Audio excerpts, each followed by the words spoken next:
Então ele imediatamente, sabendo o poder que tem para liberar, sabendo o poder que tem para abençoar, não se sente confortável nessa circunstância. Deixa estar que isso também é Deus tratando do profeta. Camila, eu ainda não entendi. Vai entender. Deus permite duas pessoas, cada uma afetada em uma área. Camila, pode dois afetados se curarem? Podem. Quando o quê? Quando a área dos seus traumas são diferentes. O que machuca um às vezes é a cura do outro, e o que machucou o outro às vezes é a cura do um.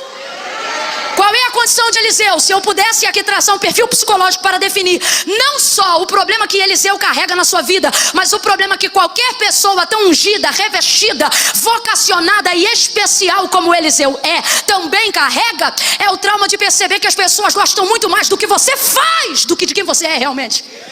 É perceber que na verdade a maioria das pessoas relaciona-se com você por aquilo que você representa e não por aquilo que você de fato é.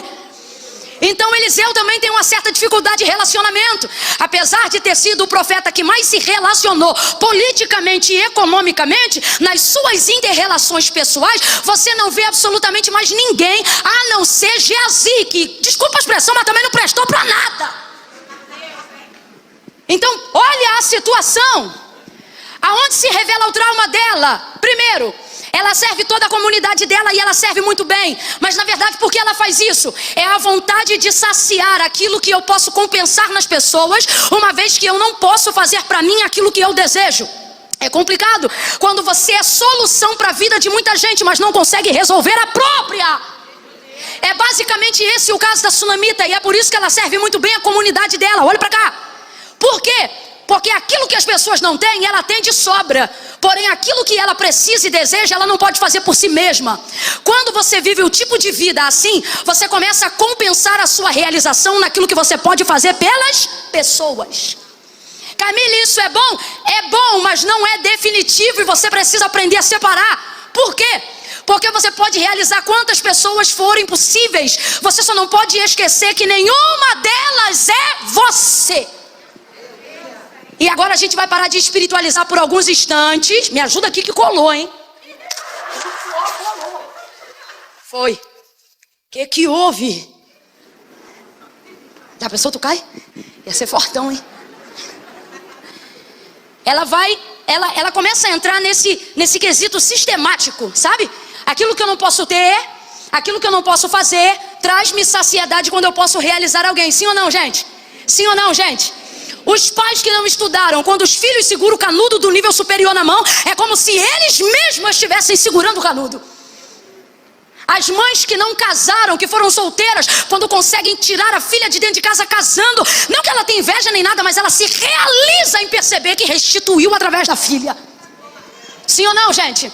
Sim ou não? Os pais que hoje são pais, mas tiveram os piores pais que alguém poderia idealizar para alguém. Aqueles que conseguiram ser resilientes diante da história, que atravessaram, se tornam hoje os pais que não tiveram para se realizar nos filhos que um dia eles foram, mas tiveram falta de um pai. Aí eles vão lá e são, ao contrário do que aprenderam, os melhores pais que podem ser para os seus filhos. Por quê? Porque quando eu não consigo realização na área que me confronta, o meu cérebro cria um mecanismo de me realizar fazendo bem ao próximo. É uma forma de dizer: ei, não é porque você não conseguiu fazer o que queria que você é inútil. Você pode ainda fazer muitas coisas. E isso é maravilhoso. Quem entende isso, diga amém.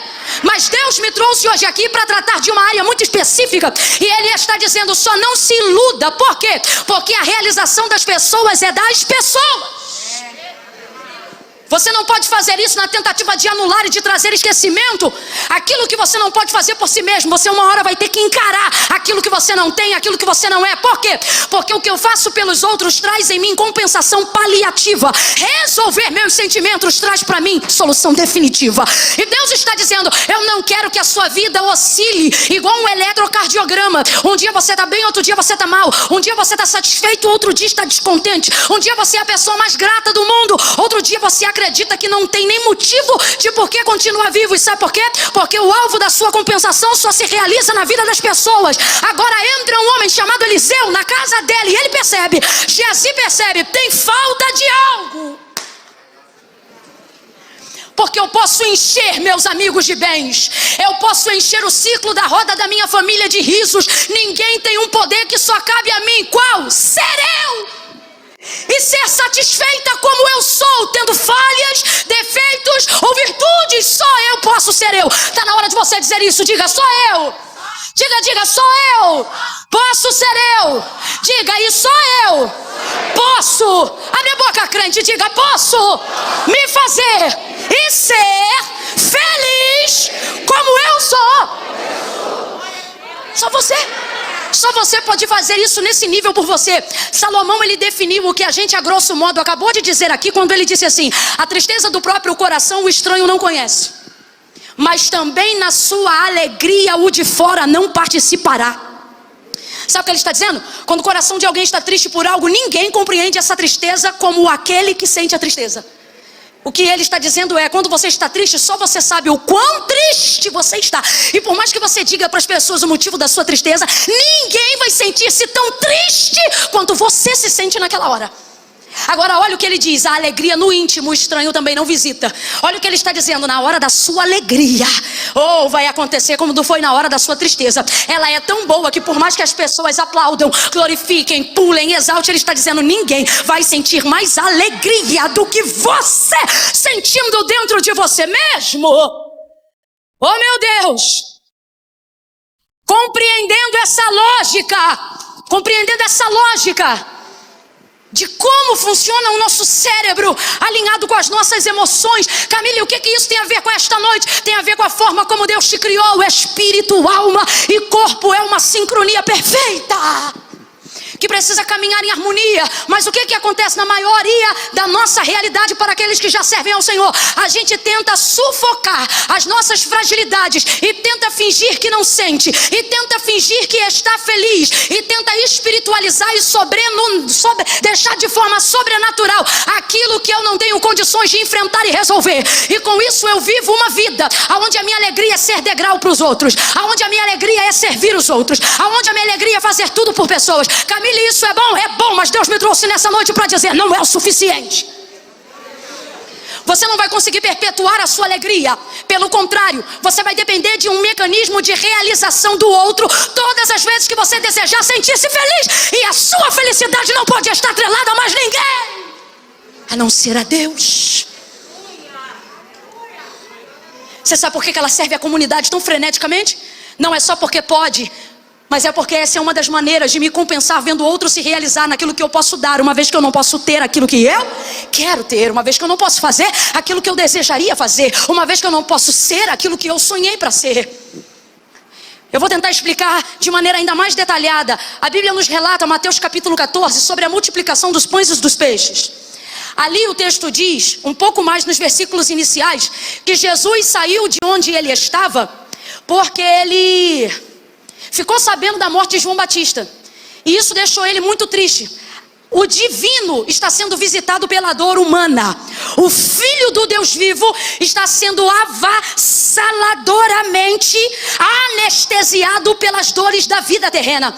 Não é coincidência, o texto diz assim: Jesus, ao ouvir isto o quê? Que a cabeça de João Batista tinha parado dentro de um prato e que seu corpo já estava sepultado. Olha o que o texto diz: decidiu sair dali e foi porque queria orar sozinho no monte. Ele sai dali, quando ele se levanta, a multidão que estava acostumada a andar atrás dele, a ser saciada pela vida dele, vai correndo atrás dele. Ele vai no barco, os discípulos vão com ele. Ele atravessa o outro lado, cerca de 8 quilômetros. A multidão vai andando a pé. Ele vai trafegando sobre as águas dentro do barco e a multidão vai andando 8 quilômetros a pé. Eles conseguem chegar mais rápido do que Jesus. Eles conseguem chegar mais aceleradamente do que Jesus, porque eles estão acompanhando o barco. Quando Jesus encosta o barco na beira da praia, o texto diz que quando ele bota o pé na areia, a multidão já está toda lá.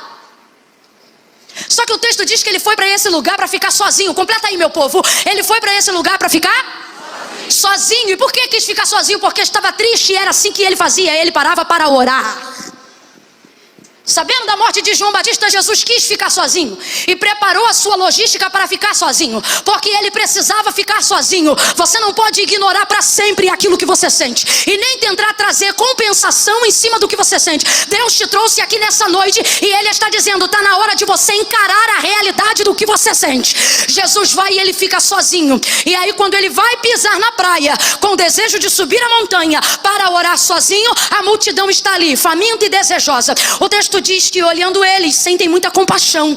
Ele se move de compaixão por aquela multidão. E o que ele vai fazer? Vai abençoar essa multidão. Ele prega para a multidão, ele instrui a multidão. Ele faz isso com largueza, porque a hora avançava. E ele está ali servindo a multidão. Quando já vai chegando a tarde, os discípulos dizem, mestre, não é melhor mandar embora para eles encontrarem o que comer no meio do caminho? Ele diz, não, vamos dar nós mesmos, ou vocês, algo para eles comerem. O que tem aí? 5 pães e 2 peixinhos. Traz aqui. Consagrou, agradeceu, multiplicou e a todos deu. Aí tem um verso no texto que diz assim, olha, e todos ficaram saciados. Se a única saciedade aqui for a comida, sim, estão todos saciados, porque a multidão teve o que queria, alimento espiritual e alimento físico, comida. Aí é por isso que o texto diz, todos foram saciados. Todos não, porque tem alguém ali que não foi ali para fazer milagre, tem alguém ali que não foi ali para comer pão, tem alguém ali que não foi ali para beber água, tem alguém ali que foi ali porque desejava ficar o quê? E ele conseguiu ficar sozinho? Então quando o texto diz, e todos se saciaram, todos realmente estão saciados? Não, tem alguém ali que não está saciado. Quem, gente?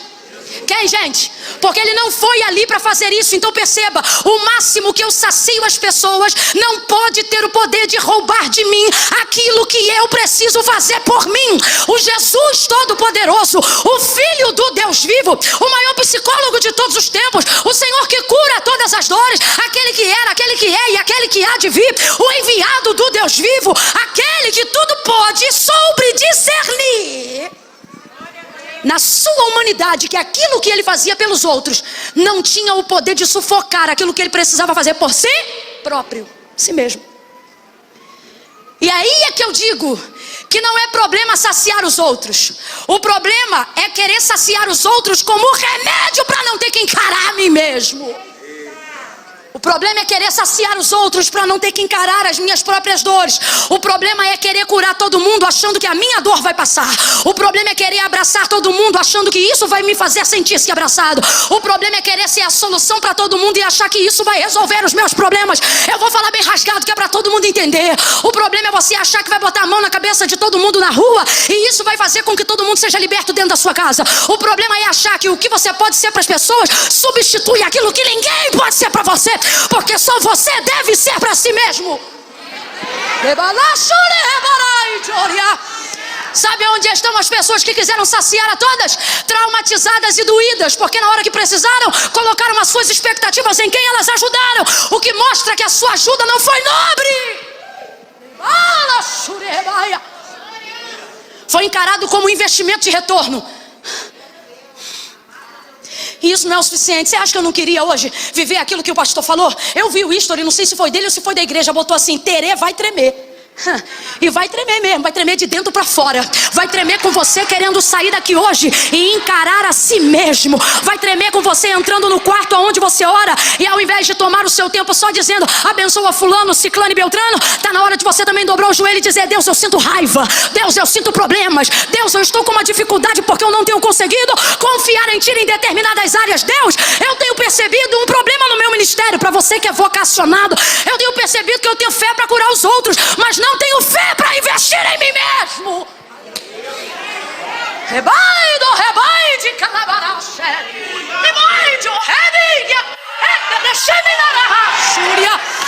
O rapaz da mídia disse assim para mim, pastora, qual é o versículo? Eu falei, o versículo eu não sei, meu filho, você vê na hora. Porque eu tenho nessa mensagem, do versículo 8 até o versículo de número 28, pelo menos 5 mensagens. E eu sabia que Deus queria alguma ali. Agora a última que eu imaginava é que Deus hoje ministrasse a sua alma. Porque quando ministra o Espírito é top, a cadeira voa, os vasos giram, porque é um Espírito. O Espírito é pronto, mas a carne é? A carne não gosta de tratar dela mesma. Vamos falar dos outros. Vamos falar do que Deus vai fazer na vida dos outros. Vamos falar do que vai acontecer no futuro. Agora, quando o profeta chega na casa para falar sobre a minha dor, eu não quero. Eu não quero. Fala aí, Camila, daquilo que eu posso fazer para as pessoas.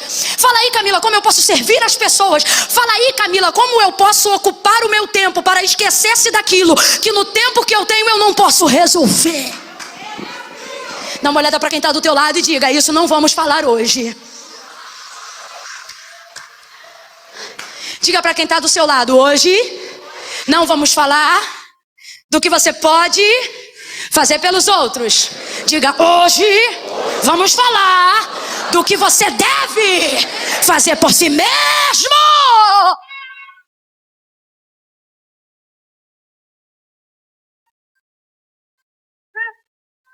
Jesus chega, gente, alimenta todo mundo e o texto diz: todos foram saciados, mas alguém não foi.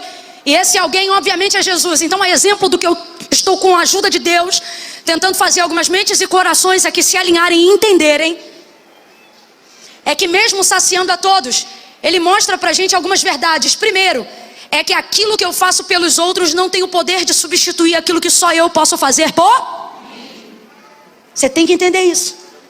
Você não pode esperar que os outros façam por você aquilo que só você deve fazer por si mesmo.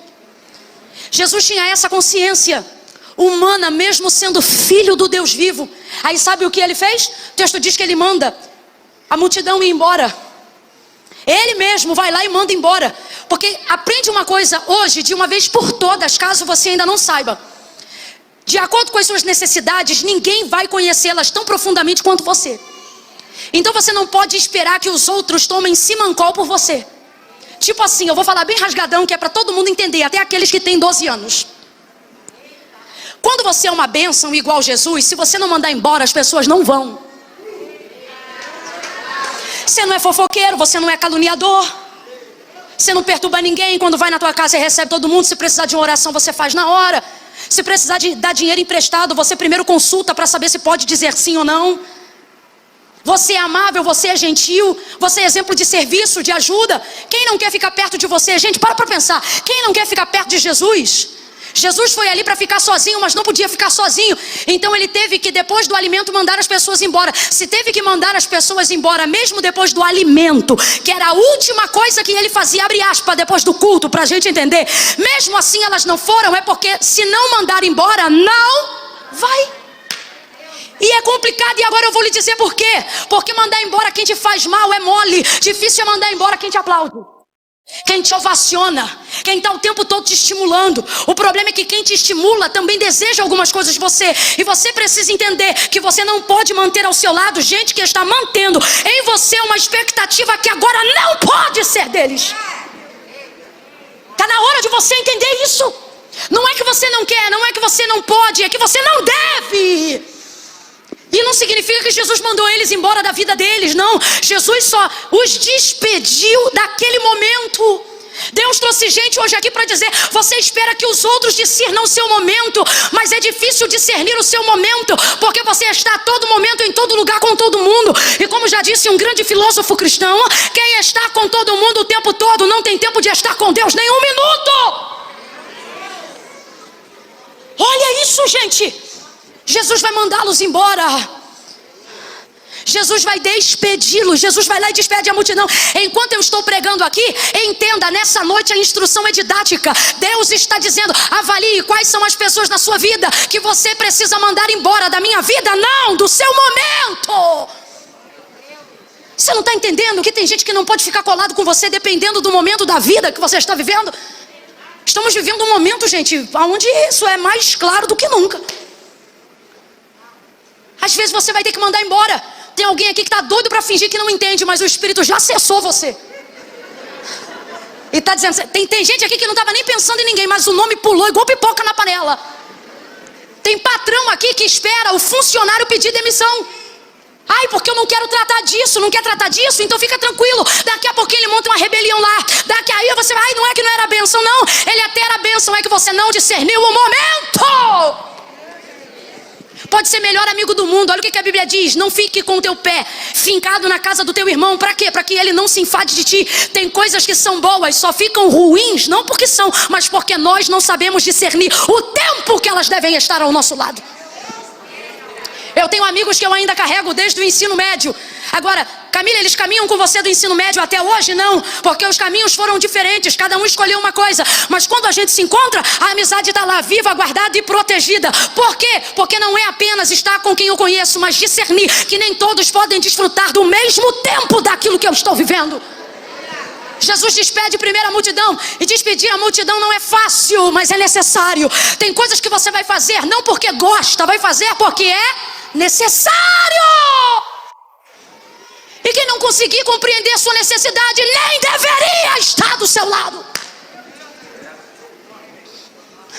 Se você só é legal enquanto dá carona, se você só é legal enquanto abre o closet para essa pessoa, se você só é legal enquanto você pode ser produtiva, está na hora de você entender que existem algumas necessidades que só você pode atender em si mesmo. Jesus manda a multidão embora, e agora é a parte mais difícil. Qual é a parte difícil? Mandar os discípulos. Porque a multidão quem manda embora é Jesus, e os discípulos também. Jesus chega para os discípulos, e quando eles começam a caminhar com ele em direção à montanha da oração, Jesus diz para ele: entrem no barco, vão vocês também, e eu encontro vocês depois. Esse nível de maturidade me chama muita atenção em Jesus. Eu sei que ele é Deus, mas como a gente vê ele vestido de humanidade, faz isso chamar a atenção da gente. O que é, Camila? Ele percebeu que o momento era dele. Sabe o que é isso? É a hora que eu preciso discernir que eu não posso travar a vida de pessoas que me amam e que se travariam por amor a mim. Só porque eu estou vivendo esse meu momento. Não, olha isso aqui, para entender. Se Jesus dobrar o joelho ali e não falar nada, eles vão dobrar o joelho com Jesus e também não vão dizer nada. Se Jesus começar a orar ali sem nem falar o motivo da oração, eles vão entrar na intercessão junto com Jesus e vão orar também. Só que Jesus foi para ali movido de tristeza pela morte de João Batista. Olhe para quem está do teu lado, dá um berro e diga: é pessoal. Não, você não gritou, diga: é pessoal. Olha o que Jesus está dizendo. Isto aqui que eu vou fazer agora é totalmente pessoal. Nas entrelinhas é isso. Então os discípulos: mas Senhor, nós vamos te ajudar. Estou parafraseando o relacionamento que entraria se o diálogo fosse aberto. Mas nós somos teus discípulos. Não, mas isso aqui é pessoal. Olha o que Jesus está dizendo. Eu não vou atrasar a viagem que nós devemos fazer só por causa do momento que eu estou travado agora. É entender que tem gente que pode te ajudar nesse momento, mas não deve. Mandar a multidão embora não é fácil, mas por ser necessário a gente faz. Sabe qual é a parte mais difícil? Mandar quem ajuda a gente embora. É complicado. Imagina agora as mulheres, uma casa virada do avesso, amiga que é tua vizinha, chega para te ajudar e diz: pega na cozinha que eu pego os 4 banheiros. Aí o Espírito Santo diz assim para você: manda ela embora, que essa faxina vai fazer só eu e você. Você vai dizer: sai, Satanás, isso é coisa do inimigo. Tá aqui minha amiga querendo me ajudar. Porque a gente é assim. Quando ele vem para dar, a gente não pergunta de onde veio. Mas quando ele vem para tirar, a gente quer fazer prova se é Deus. João 4, a samaritana, a sunamita, perdão. Jesus chega pedindo a água, e porque pede, ela questiona. Mas se chegasse dando, ela não perguntava por quê. A gente é assim. Se eu bato na porta da tua casa agora e digo: irmã, eu senti de Deus, você vai dizer: estou toda arrepiada. Senti de Deus de você me dar teu carro. Ela diz: é demônio. Agora, se eu bato na porta da casa dela e digo: irmã, eu senti de ofertar um carro na sua vida, ela dobra o joelho e diz: é de Deus. É de Deus. Já percebeu que a gente não faz prova com Deus para receber a bênção, só faz prova quando é Deus que pede? A gente é assim. A gente é assim. Jesus agora vai ter que mandar embora os escudeiros que fiéis que ajudam. São vacilões, mas estão com ele. E o testemunho é meu não, é do próprio Cristo, que na celebração da última ceia vai dizer: vós sois os que tendes permanecido comigo nas minhas tribulações. Olha o que Jesus está dizendo: vocês são vacilão, mas estão tudo comigo, lado a lado, ombro a ombro, junto, né? É difícil mandar embora a quem Deus colocou.